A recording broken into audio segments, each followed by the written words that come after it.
제주 4.3 사건 문과 답 시간입니다. 질문 140번입니다. 140번째 질문입니다. 김익렬의 기고문과 유고문 내용이 파괴한 점이 있다면 어떤 점이 있습니까? 다른 점이 있다면 어떤 점이 있느냐, 이런 겁니다. 이게 이제 다르기 때문에, 김익렬이가 신문에 기고한 것이 기고문이고,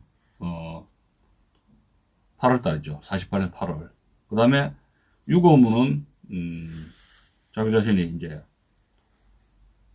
아까도 이야기했지만, 1977년 3월부터 해가지고, 4.3의 진실이라는 제목으로 글을 쓰기 시작했는데, 유언에 따라서 죽고 난 뒤에 공개됐기 때문에, 이것을 이제, 김익렬의 유고문이라고 했습니다. 근데 그 내용이 좀 다르다는 것이, 어떤 점이, 유고문과 기고문이 어떤 점이 다른가, 이런 구체적으로 이제 따져보기로, 하겠습니다. 그래서 여기서는 평화회담, 일자도 다르게 나와 있고, 그 다음에 회담 장소도 다르게 나와 있고, 참석 인원도 다르게 나와 있고, 휴전 기간도 다르게 나와 있고, 또, 김익렬 연대장이 평화회담 결과를 미 군정에게 보고한 후의 상황에 대해서도 그 내용이, 정반대로 적혀 있습니다.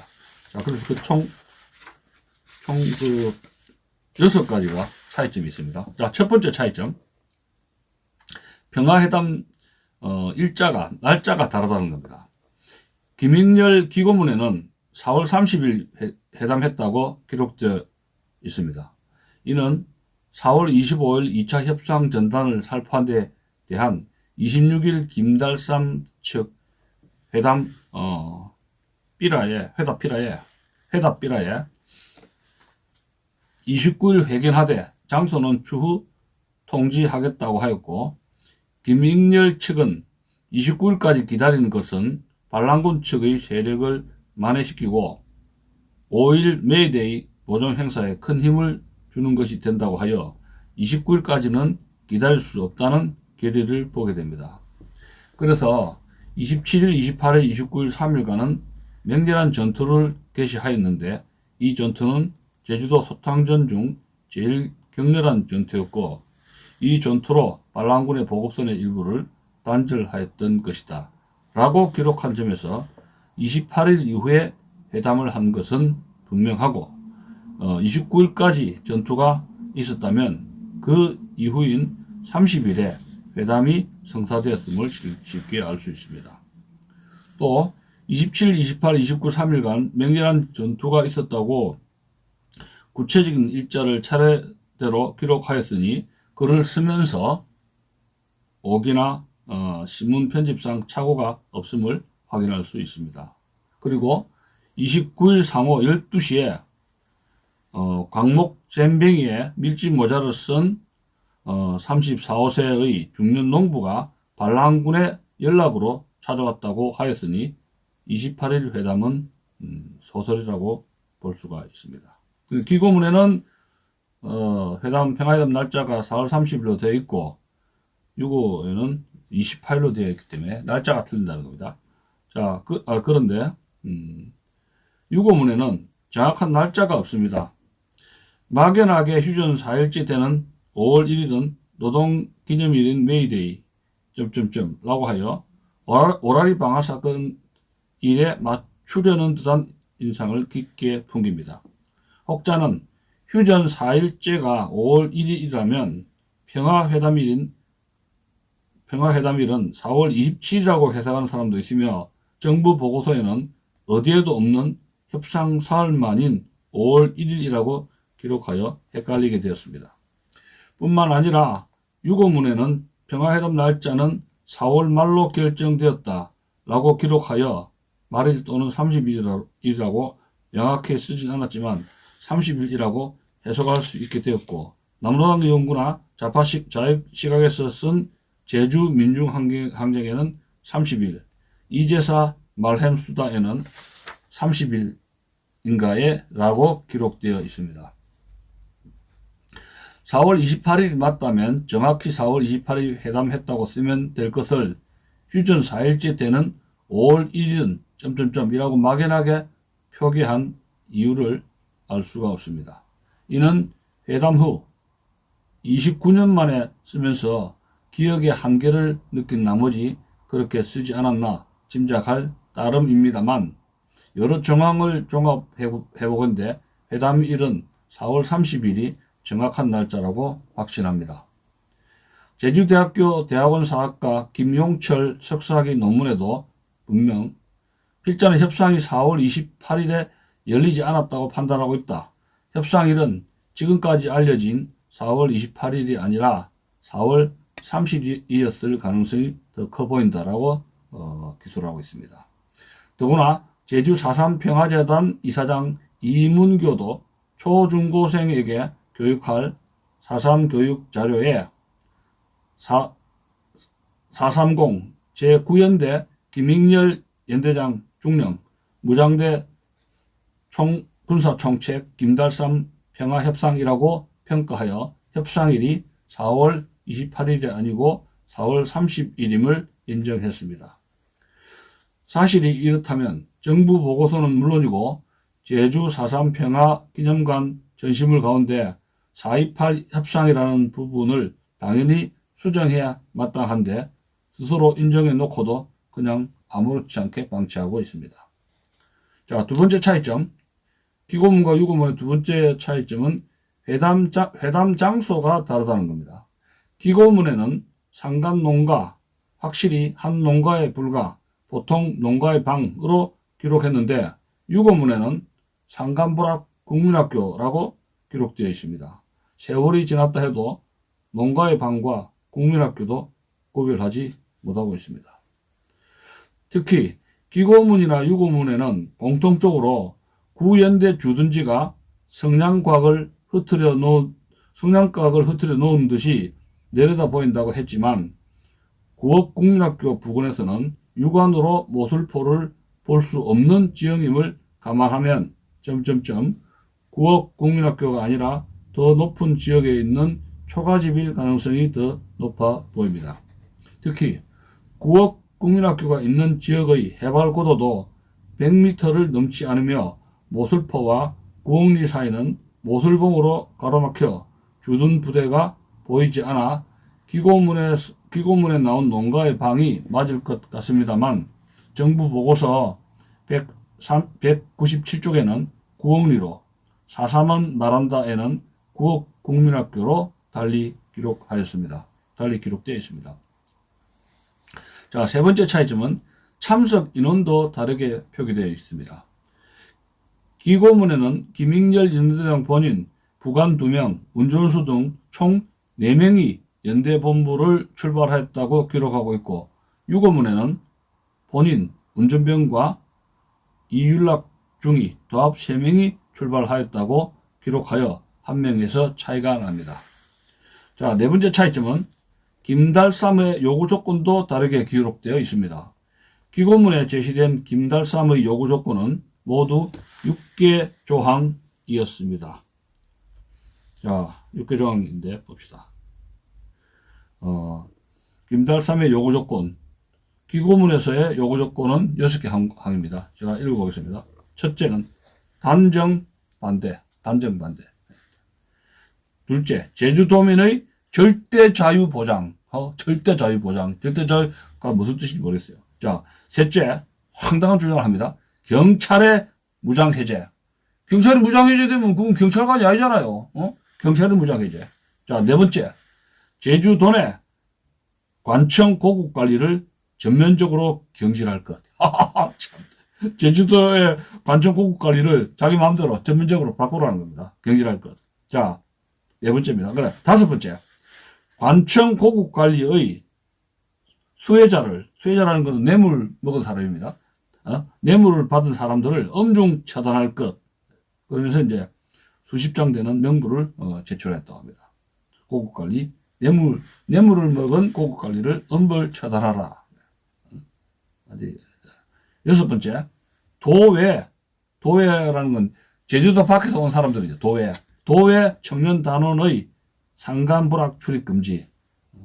그러니까 뭐 서청이든지 대한청년단이든지 제주도 출신이 아닌 청년단체 회원들이 상간 부락을 왔다 갔다 출입하는 것을 금지시켜달라. 그런 6개 조항이었습니다. 이게 이제 기고문에 나타난 거고요. 자, 반면 유고문에는 가장 중요하며 첫 번째이고 미 군정청 측 협상자로서 도저히 받아들일 수 없는 요구 조건인 단정 반대가 사라졌습니다. 유고문에는 김달삼이가 단정 반대를 주장한 그런 것이 삭제되었다 하는 겁니다. 이게 제일 중요한 건데 단정 반대가. 기고문에는 단정 반대라는 요구 조건이 있고 유고문에는 단정 반대가 싹 빠져 있더라는 겁니다. 5번째 차이점은 휴전 기간도 다르다는 겁니다. 휴전 기간.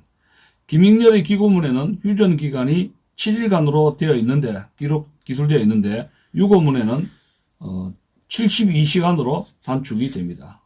유고문. 무려 4일 96시간이나 단축했습니다. 휴전 기간이 유고문에는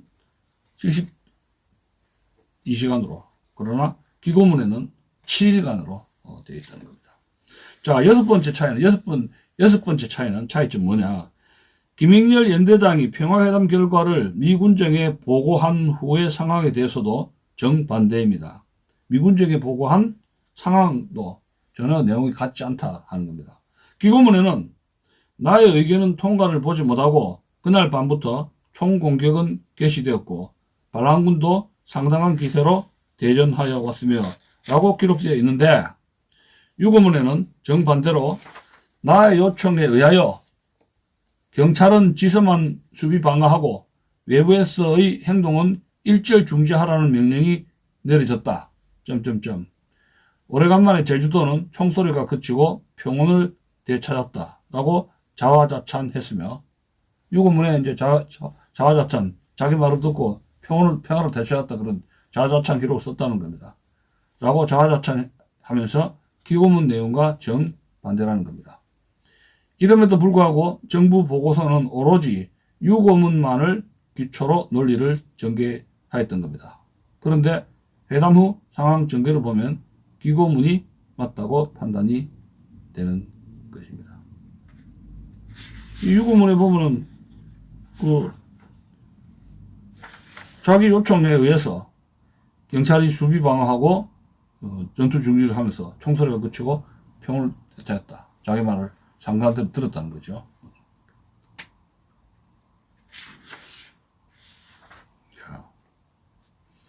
자, 그러면 질문 141번입니다. 김익렬의 유고문 중에서 사실이 아닌 내용입니다. 김익렬의 유고문 중에서 사실이 아닌 것, 거짓말, 사실이 아닌 사례, 거짓으로 기록된 사례를 본다는 겁니다. 몇 가지 사실이 아닌 사례를 들어봅니다. 그게 이제 총 6가지. 사실이 아닌 거를 허위 작성했다고 의혹을 사게 되는 6가지가 있는데, 첫째, 회담장에서 만난 김달삼을 보고 군계 일학이라 호평했는데, 군계 일학이라는 굉장히 칭찬하는 것이죠. 군계 일학. 담판장에 나가는 자가 적장에 대해서 이런 선입견과 평가를 하는 것이 옳은 자세인지 알 수가 없습니다. 자, 둘째, 김달삼에 대하여 일본과의 밀무역업자 정도로 평가를 했는데 골수 공산주의자임을 과연 몰랐는지 대단한 의문이 듭니다. 세 번째, 박진경 대령 암살범이 자수했다는데 암살범은 자수가 아니라 수사에 의해서 검거되었습니다. 이것도 사실 틀리죠. 자, 네 번째 틀린 것. 김달삼은 제주도에서 사망한 것이 아닌가라고 썼는데 그는 월북하였다가 난파되어 태백산 지구 발치단 활동 중 국군에 의해서 사살되었습니다. 그 해주까지 가고 해가지고 투표지 들고 가가지고 스탈린 김일성 만세도 부르고 했잖아요. 월북해가지고 강동 정치학교에서 게릴라 훈련을 받아가지고 다시 난파를 해가지고 나중에 발치단 활동 중에 국군에 의해서 총살당했죠. 사살당했습니다. 자, 다섯 번째 사실과 틀린 점은 미군정이 자기를 10만 달러로 회유하려 했다는데 김익렬에 대한 인사권을 가지고 있는 미군정이 돈으로 김익렬을 회유할 이유가 없다 하는 점입니다. 그것도 거짓말이죠. 이유가 전무합니다. 미군정이 돈으로 김익렬을 회유할 이유가 전무하다는 겁니다. 왜? 미군정이 김익렬에 대해서 인사권을 가지고 있잖아요. 근데 뭐 때문에 미군정이 아쉽다고 김익렬을 회유를 한다는 겁니까? 자, 여섯 번째 틀린 점은, 사실과 틀린 점은 14연대 반란과 아무런 관계가 없는 오동기 중령을 14연대 반란 당시 연대장이라고 썼는데, 그 당시 연대장은 박승훈 중령이고 오동기 중령은 혁명의용군 사건 주모자로 검거 10년형을 받은 자입니다. 이게 14연대 반란의 이 여순 사건을 이야기해줘요. 여수순천 반란 사건에 주동했던 것이 14연대입니다. 거기 이제 반란 당시에 연대장을 오동기라고 했는데 오동기 중령으로 언급을 하고 있는데 그 사실은 그게 아니고 오동기 중령이 아니라 실제로 그 연대장은 박승훈 중령이었다 하는 겁니다. 이 역사적인 사실 자체를 잘못 기술하고 있죠. 그 밖에도 당시 경비대의 군인들 중에 민주주의나 공산주의 등 정치 사상이나 이념을 가지고 군에 지원 입대한 사람은 거의 없었다 라고 주장을 했습니다. 자, 그 당시 국방경비대 군인 중에서 공산주의, 민주주의 등 정치 사상이나 이념을 가지고 지원 입대한 사람이 거의 없었다? 이거 말짱 거짓말이죠. 그러면 오일균과 박진경 암살범인 문상길 중위와 그 하수인들, 그리고 남로당 제주도당이 구연대에 파견한 프락치 4명은 무엇이며, 김달삼의 제주도 인민유격대 투쟁 보고서에서 구연대 800명 중 400명은 확실성이 있으며 200명은 마음대로 좌지우지할 수 있다라는 기록은 도대체 무엇을 이야기합니까? 그 남로당원들, 남로당 제주도당이 구연대 프락치를 파견해 있었는데 그 사람들이 공산주의 이념을 가지고 있는 사람이 아니었습니까? 순진한 사람이었습니까? 말도 안 되죠. 또 제주도에는 공산주의자가 거의 전무하였기 때문이다. 4.3은 말한다에서 4.3 직후인 초여름경에 남로당원이 과히 3만 명이나 된다는 것은 또 무엇입니까? 경찰은 폭도의 수가 수백 내지 수천 명이라고 과장하여 보도하였으나 그것은 자기들의 책임을 은폐하기 위한 것이며 연대의 정보 분석은 고작 200 내지 300명으로 판단하고 있었다 라고 기소를 했고, 4.28 평화회담 장소에 들어서야 주변에 있던 500, 600명으로 보이는 폭도들의 시선이 일제히 나에게 집중했다 라는 기록은 무엇이며 어느 것이 진실입니까? 공산주의자가 거의 없다고 그러는데 여기서는 폭도니 뭐니 해가지고 몇백 명 기록이 되어 있죠. 말이 안 맞는 겁니다. 특히 김달삼의 경우에는 그가 지하선거 투표지를 가지고 월북한 사실, 1949년 8월 강동정치학원 출신 300명을 인솔하고 난파되어서 대한민국 정부를 전복하기 위해 빨치산 활동을 한 사실 등을 충분히 알면서도 이에 대한 준엄한 비판을 생략한 채 29년이 지난 시점에서 이런 글을 썼다는 것은 정말 이해가 되지 않는 점입니다. 이 사실을 몰랐겠어요. 김달삼이가 월북해가지고 강동정치학 학교에 가가지고 이런 학원에서 난파해가지고 빨치산 활동하다가 죽었다는 걸 과연 몰랐겠습니까?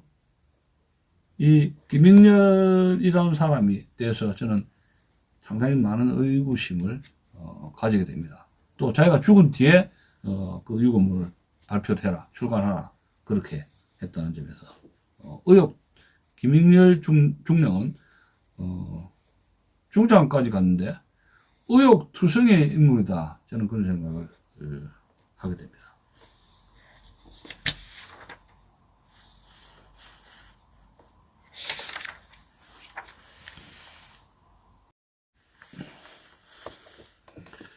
자, 질문 142번입니다.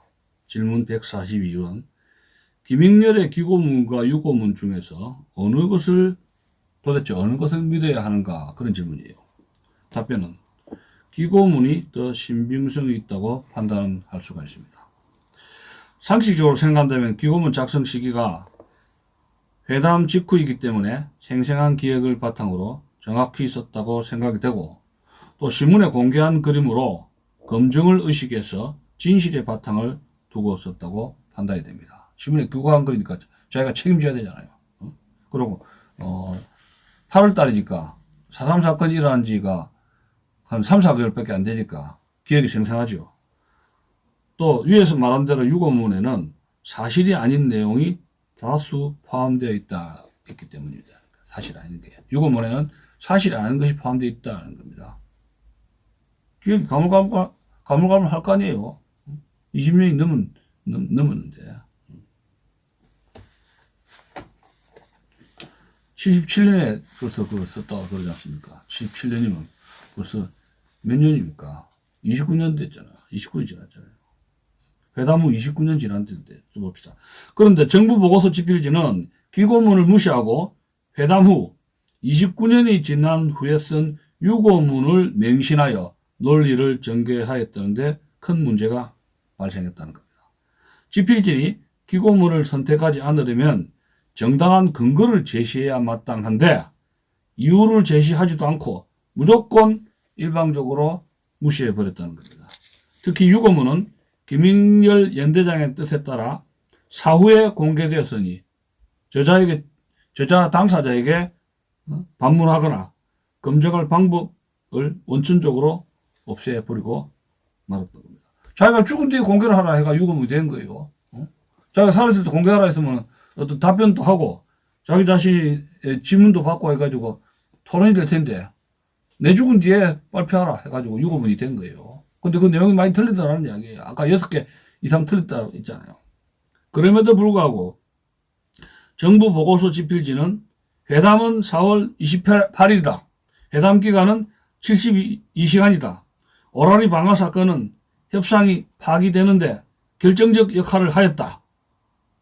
미군은 오라리 방화 사건이 무장대 측에 의해 저질러진 것으로 편집해 놓았다. 따라서 이 영화는 강경 진압의 명분을 얻기 위한 목적에서 제작된 것으로 보인다. 라고 왜곡 기술을 했습니다. 이는 매우 악의적이고 근거 없는 추측입니다. 메이데이 필름은 오라리 방화 사건만을 찍은 것도 아닙니다.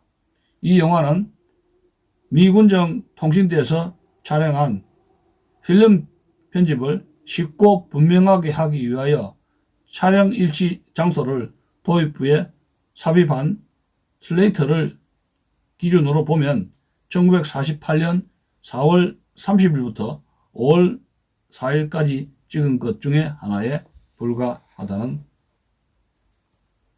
것입니다. 그리고 아쉬운 점은 김익렬 연대장은 직업 군인이고 고급 장교입니다. 모든 보고서는 육하 원칙에서 시작하고 끝나는 생활을 체질화한 분입니다.